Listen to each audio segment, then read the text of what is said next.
It's Monster Mondays with me, Geoff Arbuckle.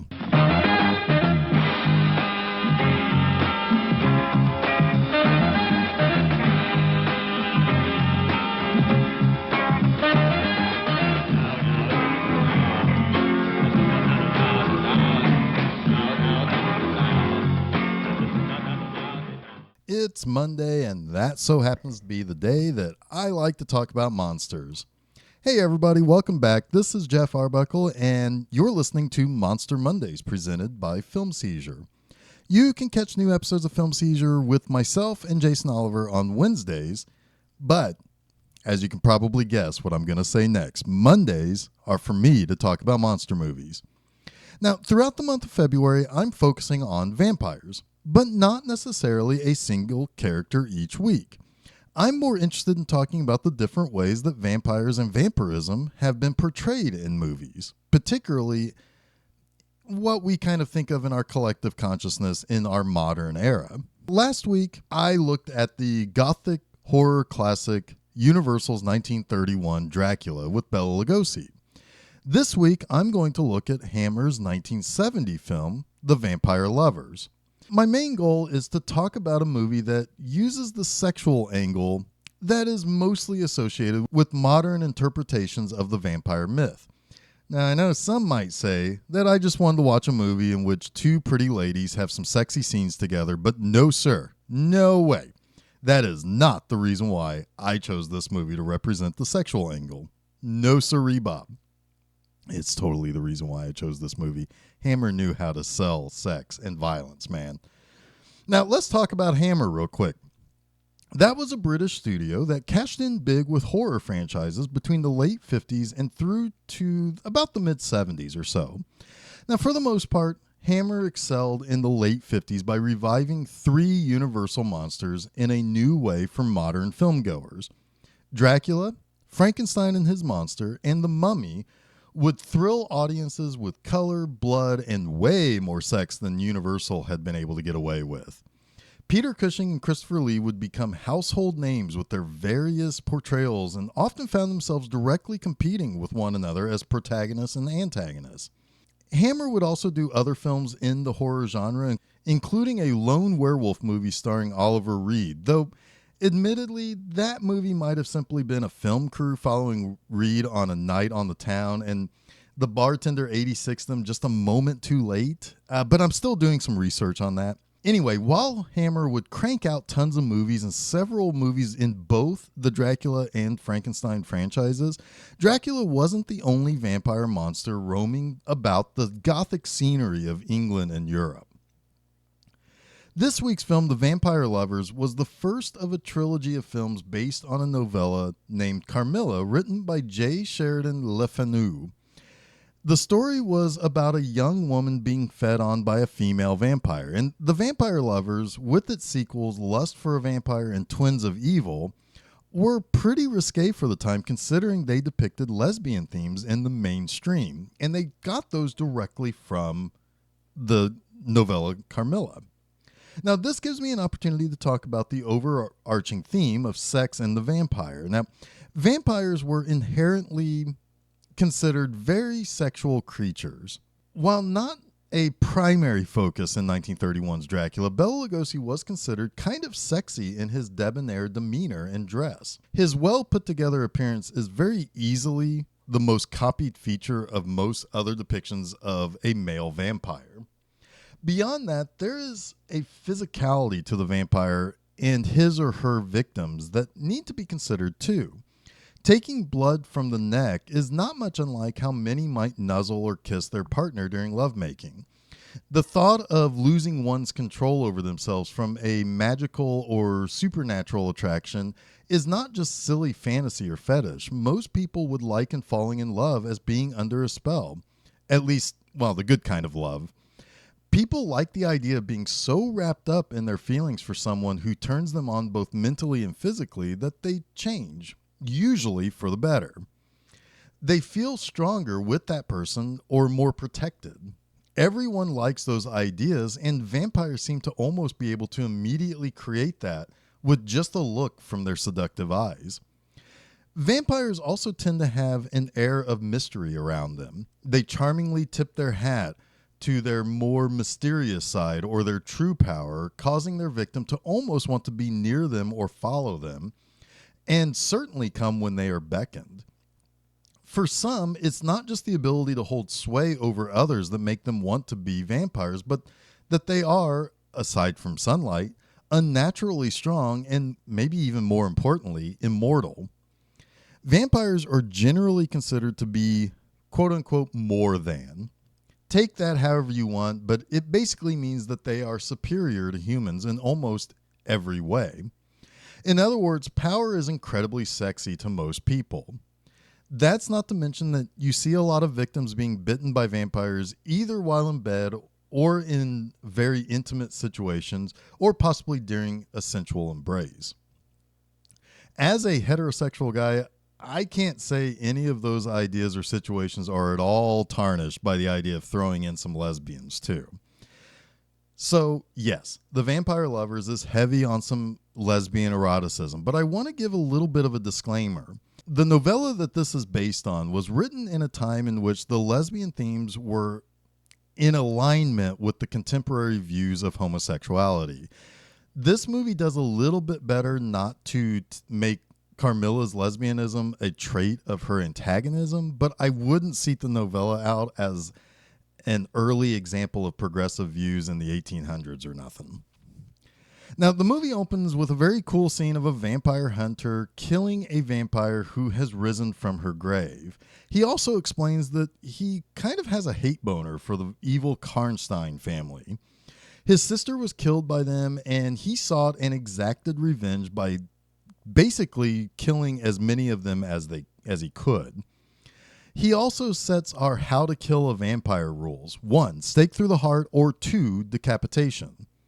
And if you are Peter Cushing at the end of this movie, you do both. I like knowing what my rules are for offing vamps in movies.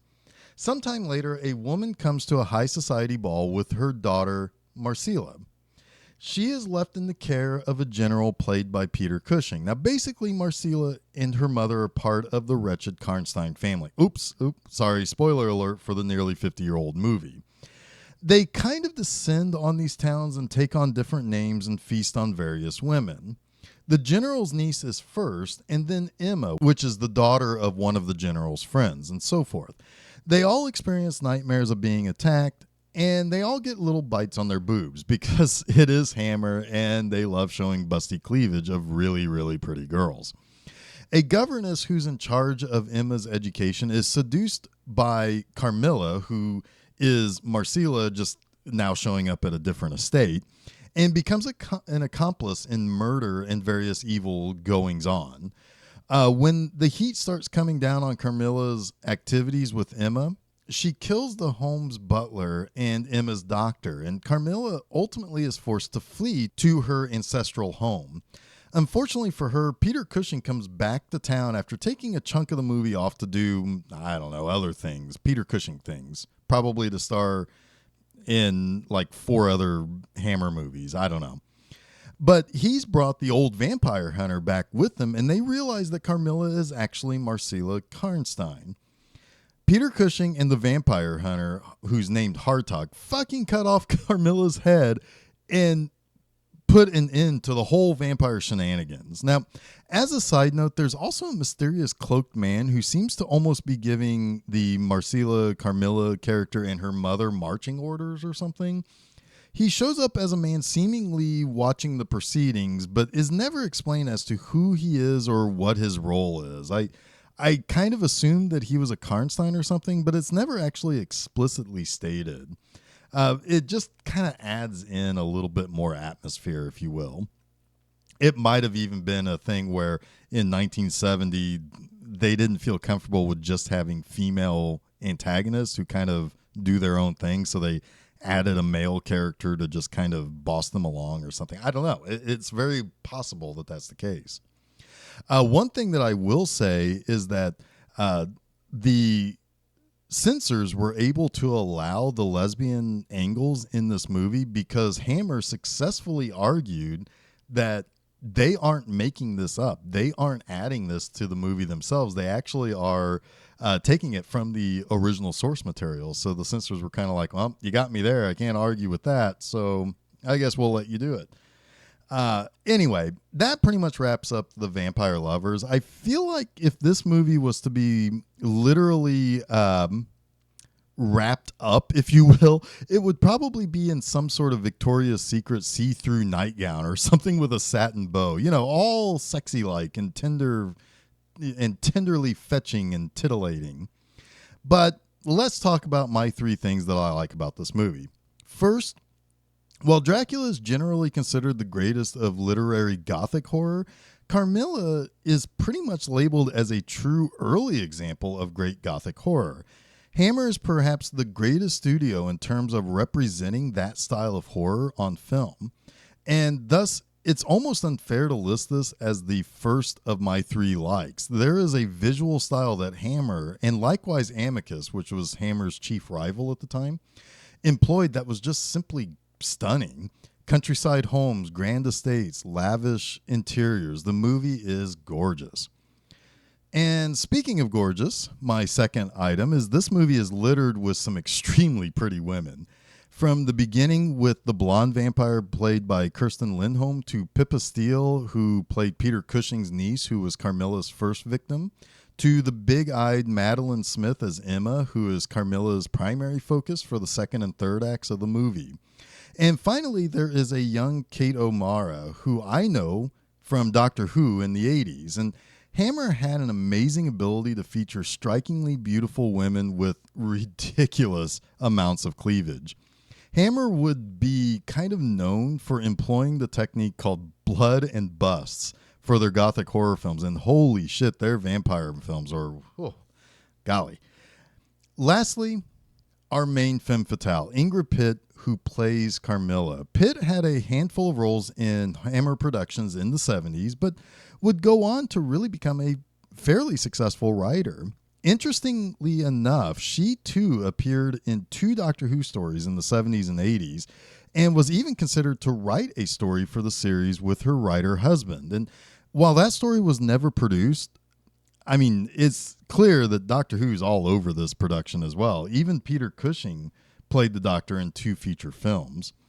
Her Carmilla is cruel yet ravishing and seductive. Her Eastern European accent is seemingly perfect for a main vampire antagonist.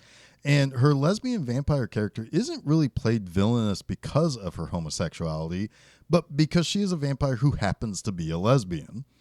It's clever, and I don't feel it tries to make a statement about the sexuality of the character or how it plays into her antagonism. She's just simply a monster who is also very seductive. Also, when she tries to flee with Emma, who she plans to turn into a vampire and live with forever, she is legitimately heartbroken over being defeated by a dashing young man whom Emma kind of has the hots for, and Emma begging for help from God. So that wraps up this week's Monster Mondays. Until next week, I just want to say see you later, and don't forget to check out new episodes of Film Seizure each and every Wednesday, and a new installment of Monster Mondays each Monday on filmseizure.com.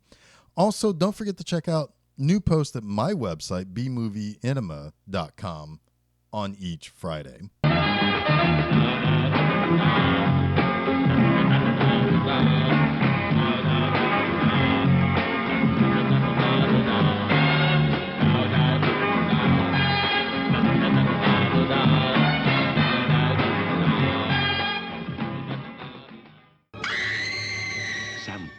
If you dare, the deadly passion of the vampire lovers.